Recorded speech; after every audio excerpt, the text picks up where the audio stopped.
This is the day I dreaded, the day I feared might come, the day I prayed never would. Greece will never be the same. Will the Nazis treat the Jews here the same way they are treating them in Poland and in Czechoslovakia? We've heard the whispers about the camps. We must do whatever we can to stay out of them. From the Diary of Mathilda Nissim. The words from the polished brown radio set in front of Mathilda echoed in her ears, but she couldn't believe them. The man droned on in Greek, but she shut out what he said. His words made what was happening to her country all too real. If she didn't listen, maybe they wouldn't be true. But her heart said differently, told her that this was no nightmare from which they would awaken. This awful dream was their life. German boots now soiled the land of her beloved Greece. Her blood chilled. Not much time had passed since they had defeated the Italians and sent them back across the Ionian Sea. Now the Germans took their place. At the synagogue yesterday, this had been all the talk. Would Hitler come and usurp the Italians? Would he fill the void? Many had argued he wouldn't do such a thing, though the thought had bordered on the preposterous. Deep down, Mathilda had no doubt he would. He was insane enough to make the move. Now it had come to pass. The man on the radio continued to read the bulletin, but very little of what he said registered with Mathilda, and not because her Greek was imperfect. She leaned forward in her red and gold-embroidered armchair, closer to the radio, as if that would help her make sense of what she heard. Life around her shattered, like a looking-glass smashed on the cool tile floor, because they all knew what awaited them. They had spoken of it in whispers behind closed doors, as if speaking aloud would bring it about.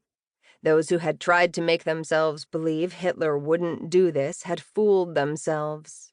Well, no longer. The tone of the words changed. The Greek language, flowing like water over rocks, turned to guttural German. The harsh voice on the radio demanded the people pay attention. If only they had paid attention years ago. England and France had failed the world. They had failed every citizen in Europe and every Jew on the continent, including Mathilda and Asher. At that moment, the door to their flat crashed open, and her husband raced into the apartment, panting as he stopped in front of her, his Hamburg hat askew, his blue necktie loose, his round face flushed.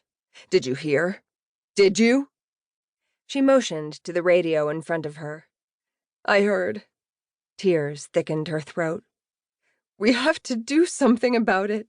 There must be a way to stop them from doing this." "What would that be?" Asher dropped his hat on the table near the door. "Soon Greece will fall to them. There's no doubt about that. They're coming with their tanks and their guns. We have nothing." "No, that's not true." She swallowed hard and rose from the chair, not clicking off the radio. "We have the power of our words. I have to get a special edition of the paper out to keep the people informed of what is happening and prepare them for when the Nazis arrive in Salonika." Asher, his dark hair mussed, crossed the small distance between them and grabbed her by the shoulders, gave her a small shake. "No, you will not do such a thing. When they get here, they'll find your writings. You'll be under arrest for sure. Instead of producing more, we have to destroy everything you have, all of your work, every paper you ever published, all the printing machines, the ink, all of it, without delay."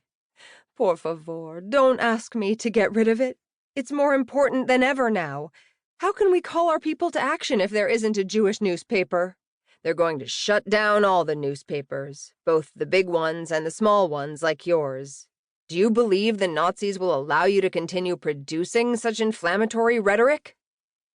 She stepped back out of his grasp, as if he had struck her. "Inflammatory? How can you say such a thing? I thought you supported me in my work." "I didn't mean that.